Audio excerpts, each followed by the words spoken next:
ጤና ይስጥልን ውድ አድማጮቻችን እንዴት አምሽታችኋል? ዓለማችን ዙሪያ የተሰባሰቡ ወቅታዊ የሆኑ መረጃዎችን እንዲሁ ከቀኑ በመለስ ደግሞ አሰባስቦ መጥቶልናል። አጠገቤ ይገኛል ፓስተር። እሱን ኋላ ላይ መረጃዎችን ያቀርብልናል።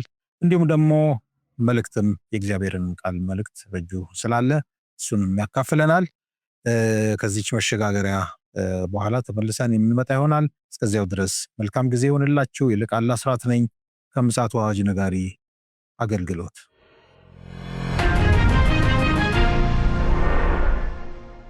ፓስተር እንዴት አመሸ? እንደምን አመሸ ወንድም ይልቃል? እግዚአብሔር ይመስገን። ያው እንግዲህ ከቀኑ በመለስ መረጃዎችን እያሰባሰብክ እንደሆነ አውቃለሁ። እነዛን መረጃዎች ደግሞ እስኪ ደግሞ ለአድማጮች አጋራልኝ።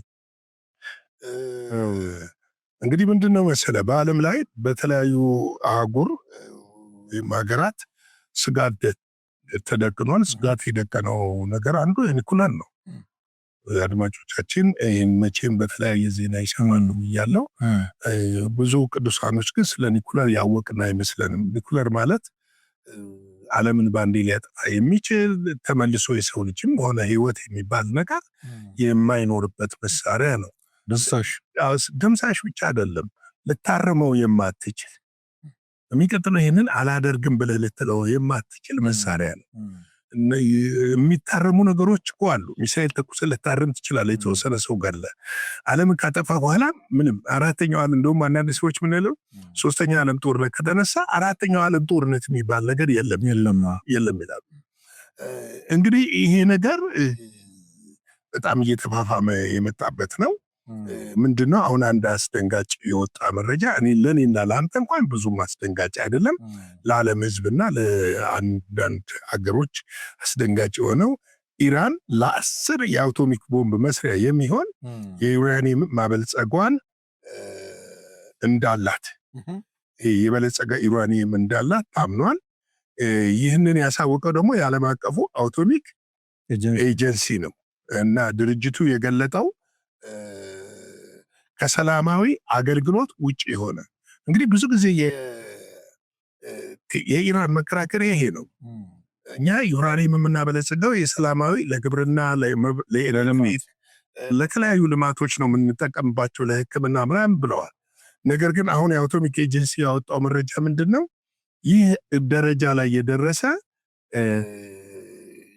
እንትን የበለጸገ ዩራኒየም ለእነሱ ከሚሉት ያለፈ ነው የሚሉትና ይህንን እንትን ብለዋል። የበለጸገው እንግዲህ በፊት ወደ 200 ኪሎ ግራም ነበር አላት ተብሎ የሚጠበቀው አሁን 400 ኪሎ ግራም መሆኑን ይቅርታ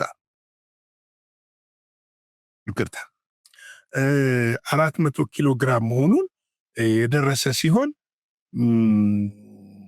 እንግዲህ በ50% በላይ እድገት አሳይቷል እና በሶስተኛው ዙር ደግሞ ከዚህ እጥፍ ሊሆን እንደሚችል ተገምቷል። እና በአጠቃላይ እንግዲህ መረጃው የሚያመለክተው ምንድነው? ከሰላማዊ ግልጋሎት ወይም ድርጊት ያለፈ ለአቶሚክ ቦምብ መስሪያ ሊሆን የሚችል አላት ብለው ነው መረጃውን ያወጡት።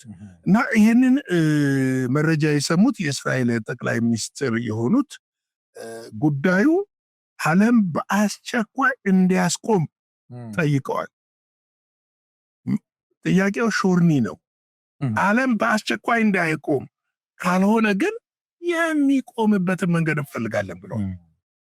አሳሳቢነቱ የተነሳ ብቻውን ዓለምን እንዳለ ዲስትሮይ ሊያደርግ የሚችል አቅም ያለው ማለት ነው። አዎ ግን ነገር ግን አሜሪካኖቹ ምንድነው ወሳኝ ድርድር ላይ ለስምምነት ደርሰናል ብለዋል። ግን ምን አይነት ስምምነት እንደሆነ አልታወቀም። ነገር ግን 6ኛው ስምምነት ድርድር ሊደረግ 5ኛው ከእንትና 6ኛው እንትን እያሉ ነው። አሁን ወደ 7ኛም እየሄደ ይመስለኛል ድርድሩ እና ግን ይሄ ነገር እጅግ አስፈርቷል። ይህ መረጃ ሾልኮ የወጣው ከዓለም አቀፉ የአቶሚክ ኤነርጂ ኤጀንሲ ሲሆን አንዳንድ የፖለቲካና የወታደራዊ ተንታኞች ደግሞ ኒኩለርን አምርታለች በማለት አፍርጠውታል። ለዚህ ምሳሌ ሲሰጡ አሜሪካ የምትደራደረው ያመረተችውን ኒኩለር እንድታመክን ወይም ደግሞ በእስራኤል ላይ ወይም ደግሞ በአሜሪካ ወዳጅ በሆኑ አገሮች ላይ እንዳትጠቀም ነው እየተደራደረች ያለችው እንጂ አምርተዋል ብለው ነው። ይገርማል። አምርተዋል። ይህን ነገር እኔም ሳልጋራው አልቀርም። ከዚህ በፊት ብዙ ጊዜ ስጋራው እንደነበረ አምርተዋል በማለት ይከራከራሉ። ታጥቃለች ሲሉ በቃ ታጥቃለች። ሌላ ድጋሜ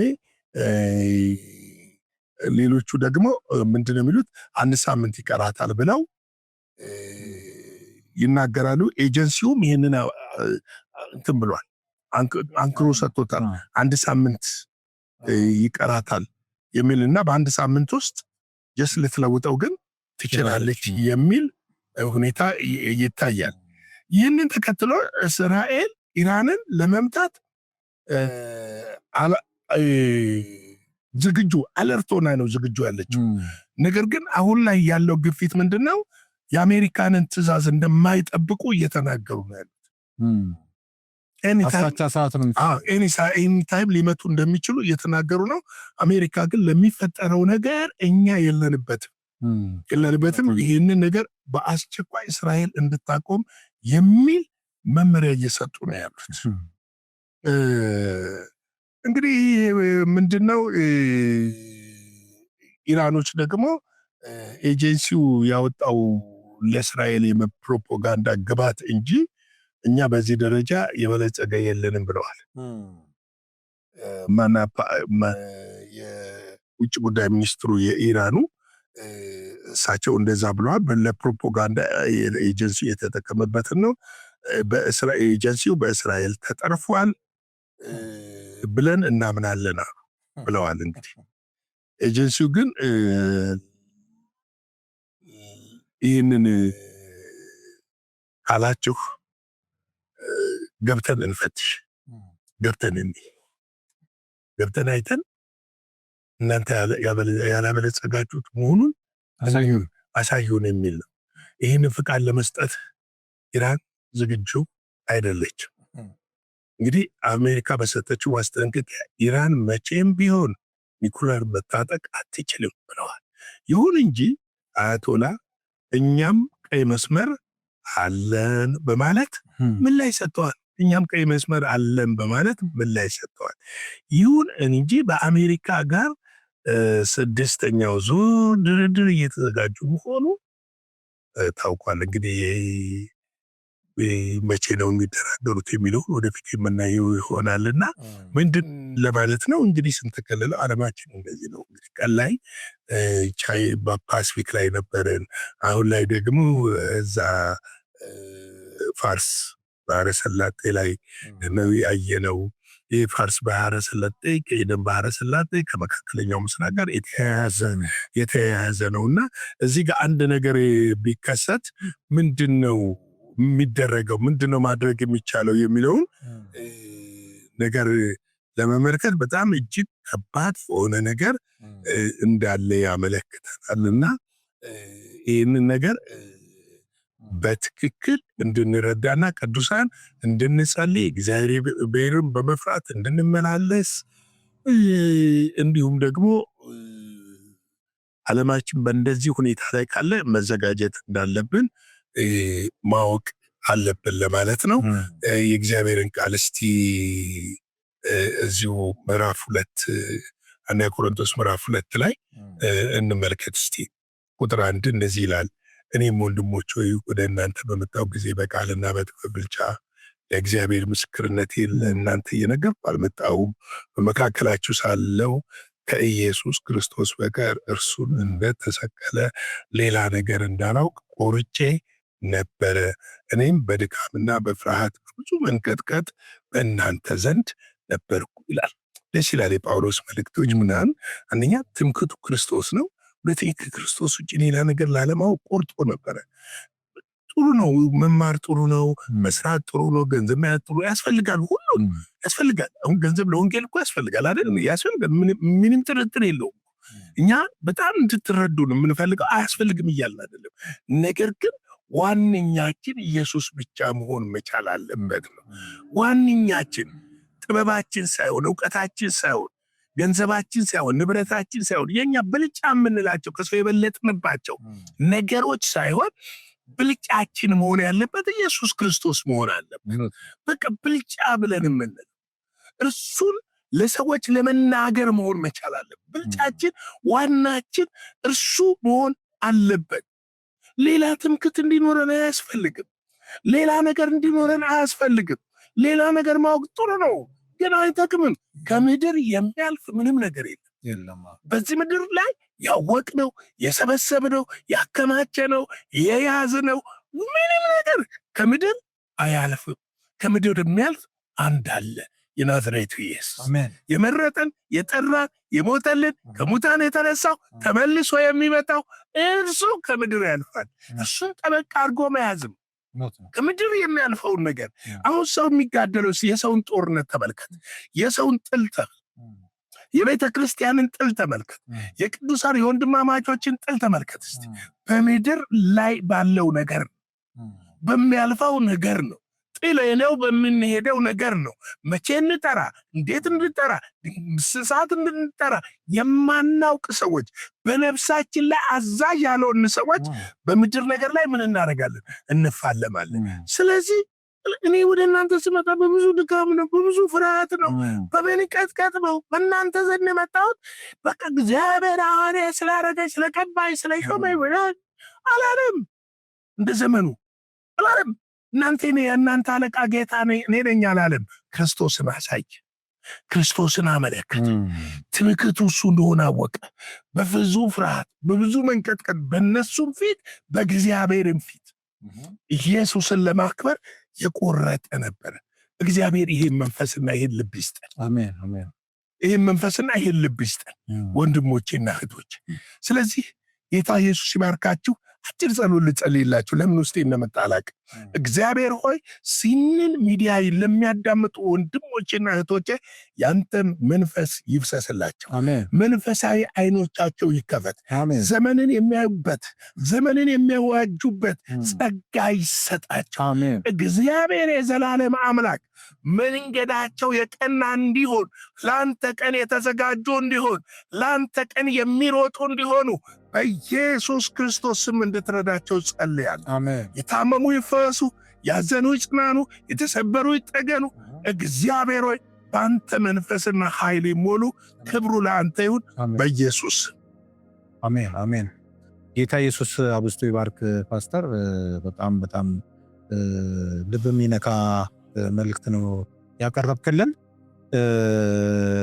እንግዲህ አድማጮች ከዚህ እንዳተረፉ ተስፋ አደርጋለሁ። ዓለማችን መልክ እንደዚህ አይነት አስቀያሚና ውጥንቅጦ የወጣ ዥንጉርጉር የሆነ ገጽታ ነው በአሁኑ ወቅት ዓለማችን የያዘችው። ነገር ግን እኛ ደግሞ ያንን ልብ ብለን ሊመጣ ያለውን የክርስቶስን መንግስት እያሰብን በዛ ዝግጁ እንድንሆን በብዙ መበርታት እንዳለብን የዝግጅት ክፍላችን ያምናል።